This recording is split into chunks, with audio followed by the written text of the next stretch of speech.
Olá, pessoal. Professor Fábio Matias aqui com vocês. E hoje a gente vai fazer uma viagem até 1930 através do multiverso, beleza? Então, sabendo que o filme Homem-Aranha através do Aranhaverso saiu há poucos dias, né? A gente vai fazer uma análise de um dos Homens-Aranha, beleza? E esse Homem-Aranha é o Homem-Aranha Noir. Então, se você não quer parar no tempo no mundo sombrio do Homem-Aranha Noir, já vai deixando aquele like e se inscrevendo no canal, beleza? Assim você ajuda o nosso canal a crescer e você começa a ser um aluno nota 10. Tenho certeza que vocês já são, então vamos permanecer tirando nota 10, aprendendo história através de animes, séries, filmes, beleza? Então, após a vinheta, pessoal, a gente já começa a nossa análise da Grande Depressão, tá? Através da história do Homem-Aranha Noir, beleza? Então, vem comigo, já pega papel, caneta, para que você não esqueça nenhum detalhe, belezinha?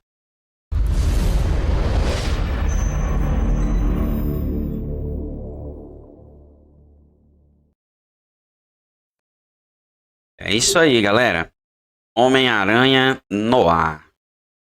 Nossa história, ela se passa em 1933, tá? Onde Peter Parker vai ser o Homem-Aranha Noir. Vejam a vestimenta desse Homem-Aranha, totalmente diferente do que a gente conhece, não é verdade? Isso porque ele é de uma época diferente, tá? Então, o Homem-Aranha Noir, ele é de 1933. Tá? Isso não é o ano que foi escrita a história desse Homem-Aranha, tá? É que a história dele, né? A revistinha retrata ele como um Homem-Aranha de 1933. Claro que ele vai sofrer todas as perdas, né, que o Homem-Aranha naturalmente tem, né? Do tio Ben, a tia May aqui, ela é uma política bem influente, tá? Que luta por mudança, por melhorias, contra a criminalidade, bom? E o Peter Parker, ele vai ser fotógrafo, né? Ele vai entrar para o jornal como o outro Peter Parker. É uma pessoa muito inteligente. E aqui, pessoal, o primeiro detalhe, ele é o único Homem-Aranha que não foi picado por uma aranha radioativa, tá? Então, ele não tem o poder de prever, né, o ataque inimigo, que a gente conhece como sensor aranha, né? E ele consegue sentir quando o inimigo vai atacar. Então, o Homem-Aranha Noir, ele não tem esse poder, tá? Assim como outros Homens-Aranha, ele também cria suas teias, tá? Ele, ele é um estudante muito empenhado, super inteligente, e aí ele vai criar também a teia, tá? Pois bem, como ele está inserido nessa época de 1920 a 1933, a gente tem alguns detalhes que vão coincidir com a história real, tá bom? Pois bem,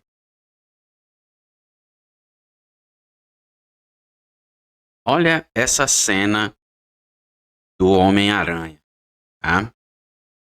O JJ Jameson levou um tiro e tá todo mundo acusando o Homem-Aranha de tentar matar JJ.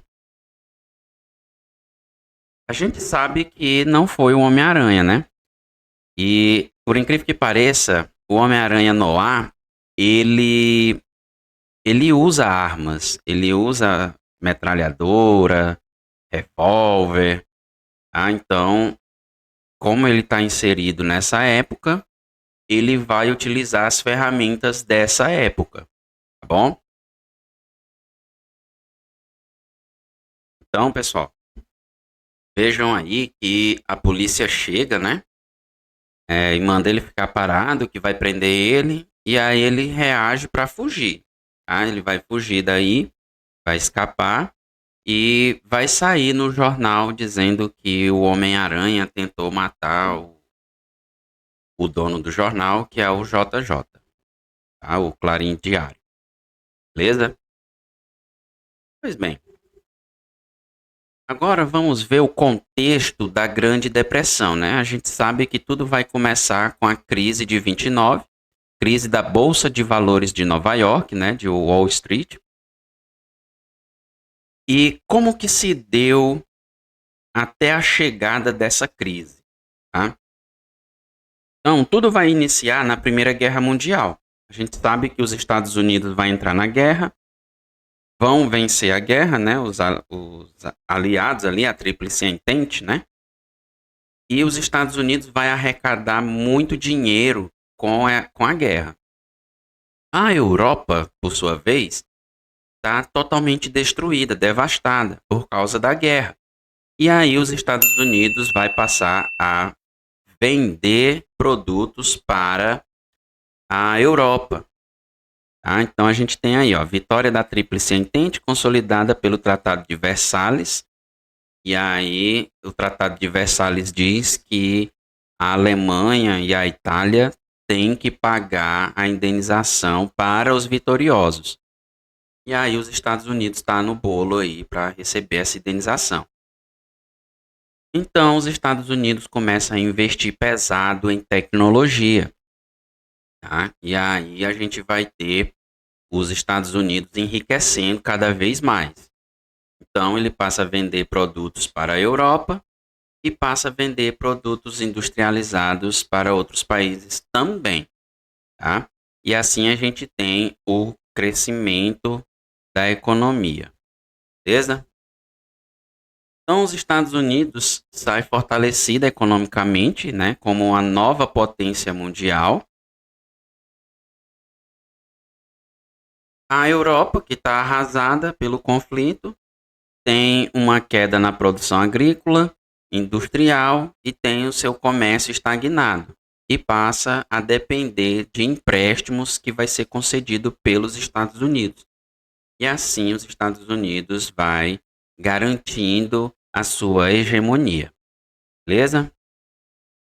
Então, esse era o contexto que os Estados Unidos estava vivendo nessa época e que vai começar a prosperar. O problema é que os Estados Unidos vai crescer no campo da indústria, porque ele vai investir muito nesse campo.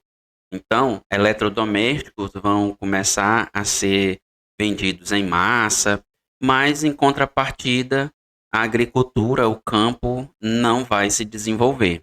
Então, a gente vai ter a galera do campo empobrecendo, tá? E também a gente vai ter aquele famoso êxodo rural, né? Galera saindo do campo e indo para as cidades atrás de emprego nas indústrias. Então, as mercadorias norte-americanas passam a procurar o mercado consumidor na Europa. E aí a Europa passa a comprar parte da produção americana. Tá? Claro que depois a Europa vai se estabilizar, vai normalizar a sua economia. E aí, em vez dela comprar dos Estados Unidos, ela vai passar a concorrer, né, com os produtos americanos. Tá? E isso vai favorecer a crise. Beleza? Mas vamos aqui por partes.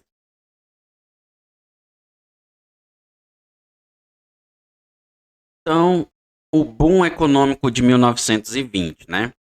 Wall Street, em Nova York, a gente tem aí os investidores passam a aproveitar a valorização de ações, né, das empresas norte-americanas e começam a fazer várias aplicações. E aqui a gente já tem o nosso primeiro problema, tá? Com essa valorização das ações, o que a galera vai perceber? E isso é dinheiro fácil. Então, eles passam a criar empresas fantasmas e começam a vender as ações dessas empresas na Bolsa de Nova York. E aí, depois que essas empresas estão supervalorizadas através da especulação, que é eu fazer com que as ações da empresa sejam supervalorizadas, tentando, né, fazendo a movimentação da compra de ações. Tudo falso, tá? E assim a empresa vai se valorizando e os verdadeiros investidores passam a comprar as ações dessa falsa empresa. E aí, quando a empresa vende todas as ações, ele fecha a empresa como se ela tivesse falido. E aí o dinheiro das ações vai todo para o dono da empresa. E aí os investidores ficam sem nada, tá? E isso começa a gerar uma reação em cadeia, porque vai falir uma empresa na Inglaterra que investia na Bolsa de Nova York, e com o medo gerado por causa dessa falência, vários investidores vão começar a vender as suas ações com medo de uma falência generalizada. E aí a bolsa começa a despencar, as ações começam a cair e assim os investidores vão tentando resgatar os seus títulos, os bancos vão começar a fechar para não ter que pagar essas pessoas, e aí vários bancos vão falir também, e então a gente tem uma reação em cadeia. Tá? Assim, vários investidores vão se suicidar, beleza? Nessa época de 29,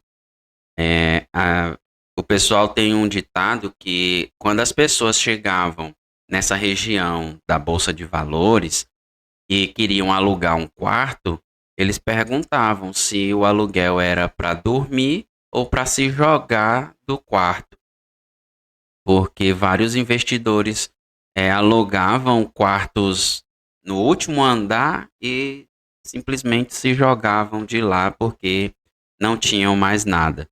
E não tinha como manter a sua empresa, não tinha como pagar funcionários.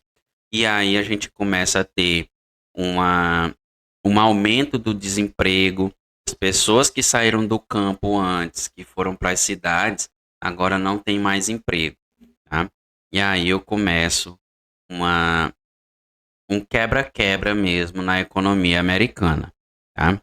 A classe média investidora vai viver aquele período do estilo de vida americano. Tá? Várias propagandas vão anunciar o produto americano, dizer que se a pessoa adquirir esse estilo de vida, ela vai ter uma vida melhor, mais saudável, vai poder aproveitar mais da vida. E aí várias propagandas, outdoors vão ser colocados aí nas avenidas para chamar a atenção do público. E aí, como eu já falei, a especulação é a valorização artificial das ações, né? O dinheiro fácil.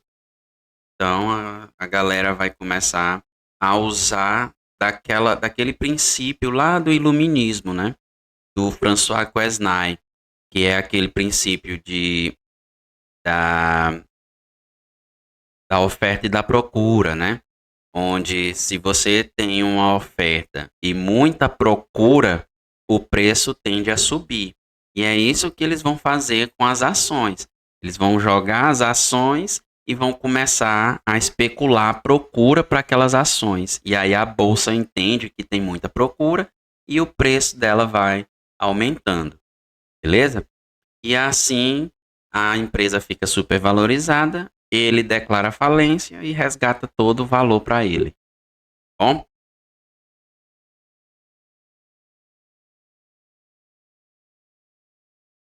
Olha só esse outdoor aí, mostrando o estilo de vida americano. Família num carro feliz, né, passeando, todo mundo contente. Agora olha a fila.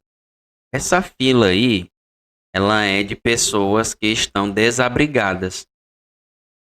E aí é só um recorte da foto, tá? Tem muito mais, beleza? Então, os Estados Unidos começam a sofrer com as ações da crise da Bolsa de Valores, tá? E essa crise, ela não vai afetar só os Estados Unidos, ela vai ser uma crise mundial, beleza? Porque os investidores têm investidores do mundo todo, tá? Então, isso acaba gerando um problema para o mundo todo. Por isso que a gente vai chamar de a Grande Depressão, tá bom?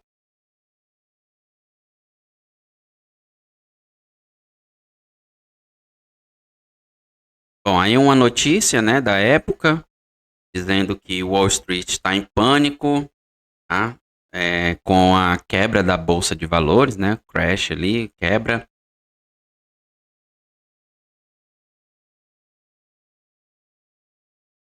Bom, com isso, com a Bolsa de Valores em quebra, na década de 1920, a gente vai ter a famosa Lei Seca dos Estados Unidos. Então, fica proibido a partir de agora a venda e o consumo de bebidas alcoólicas. E isso vai chamar a atenção de mafiosos, tá? Então, a máfia americana ela vai ser formada, né, a partir de 1920 com a chegada dos imigrantes italianos, tá? E aí as famílias vão se organizando e através do contrabando, da prostituição, dos jogos de azar, essas famílias vão enriquecendo e vão aumentando o seu território. E assim a gente tem a formação da máfia, tá? Opa, mão negra. A gente tem aí o famoso Valmont, né? Claro que não é o Valmont, né, gente? Valmont é de outro anime, tá? Então, aí a gente tem a Mão Negra, tá bom? É uma máfia, é uma organização, né? Que vai comandar ali a máfia americana. Tá? Claro que a gente vai ter outras organizações, né? Um dos nomes mais famosos é o Al Capone, tá?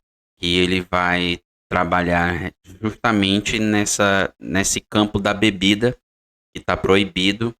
E aí a gente vai ter o contrabando de bebidas, as pessoas bebendo ilegalmente, beleza? Então, essa máfia, ela vai controlar os cassinos, controlar o tráfico de drogas, a venda de bebidas e a prostituição, tá? Então, eles vão ganhar muito dinheiro com tudo isso aí, tá?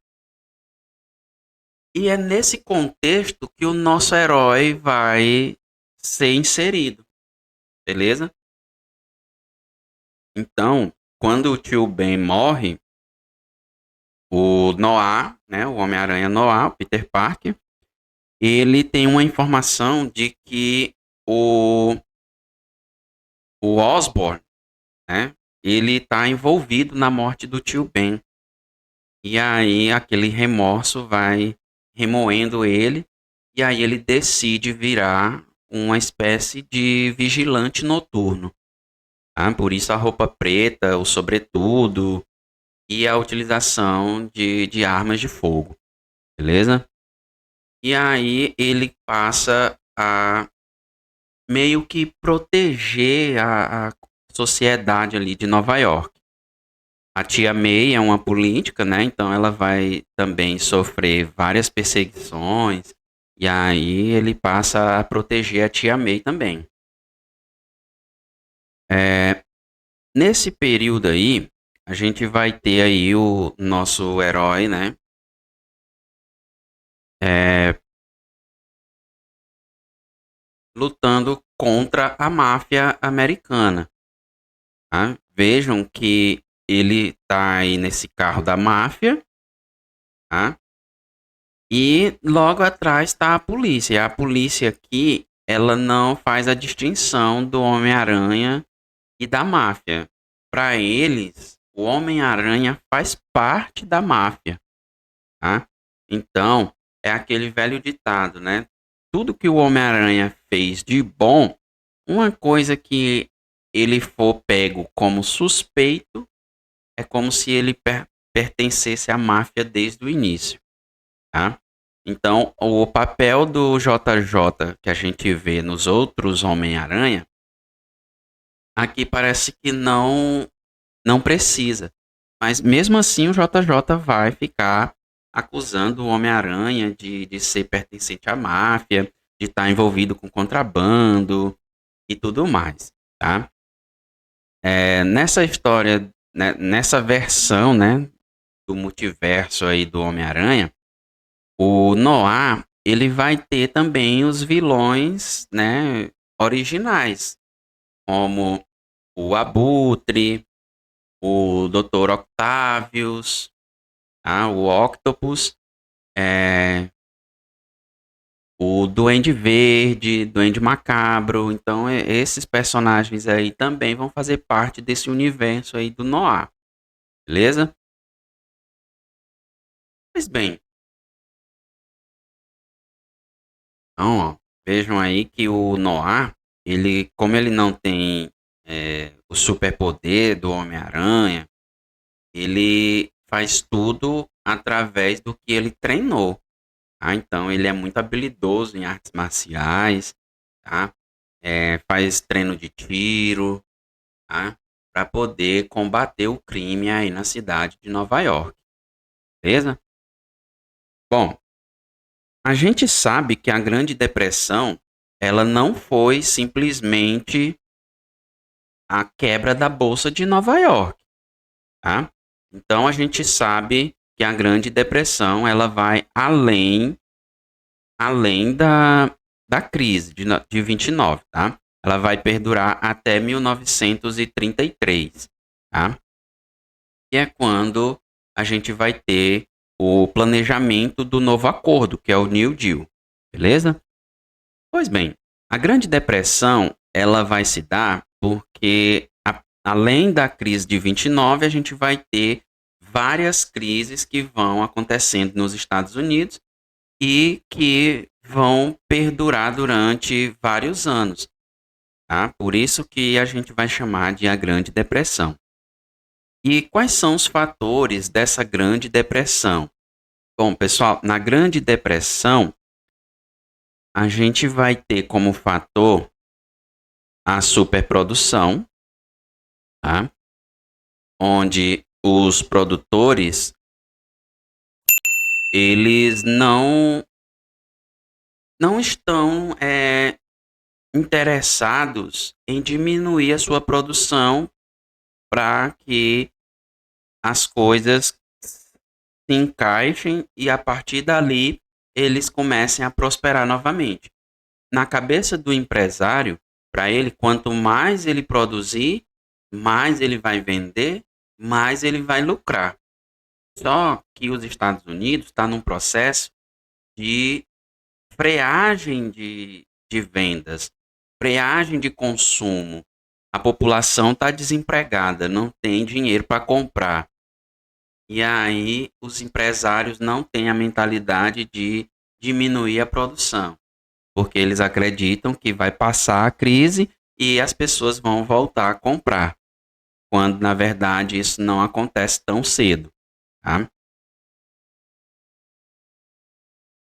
Pois bem, a gente vai ter também, né, além dessa crise da superprodução, a crise no campo.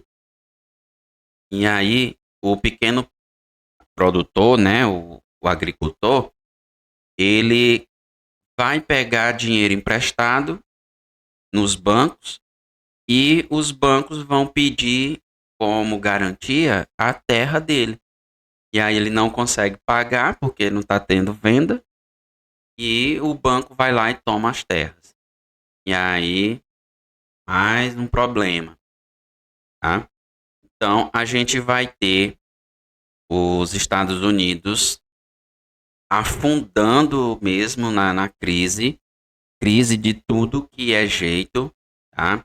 Tudo começa com a Bolsa de Valores de Nova York, mas vai se estender por vários setores. O setor automobilístico não consegue vender mais, tá? Os carros ficam parados no pátio, as fábricas vão começando a fechar e vão começando a demitir os funcionários.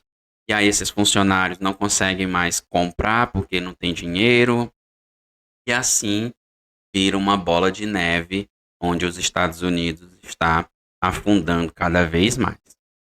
Beleza? Bom, pessoal, na próxima aula a gente vai analisar o novo acordo, né? O plano econômico que vai meio que salvar os Estados Unidos, tá? Então, na próxima aula a gente já fica combinado, tá? Nesse mesmo canal e a gente analisa o New Deal, bom? Então, nosso amigo Homem-Aranha vai nos ajudar aí a levantar os Estados Unidos e vamos também entender a situação do Brasil, tá? Porque, como eu falei, não é só os Estados Unidos que está sofrendo com essa crise, com essa grande depressão. O mundo todo está sofrendo, beleza? E o Brasil é um deles.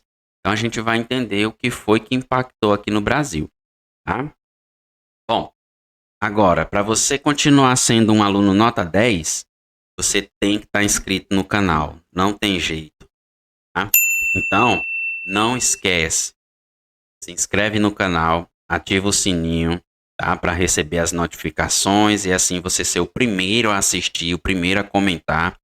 E aí, você já sabia da história do Homem-Aranha Noir? Deixa aí nos comentários, beleza?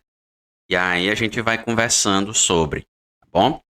Se você não conhecia ainda a história do Homem-Aranha Noir, eu aconselho você a procurar a história dele. História muito bacana, muito interessante, tá? E assim você consegue identificar mais aspectos desse período de 1920 a 1933, tá bom? Então é isso, pessoal. Até a próxima aula e já né?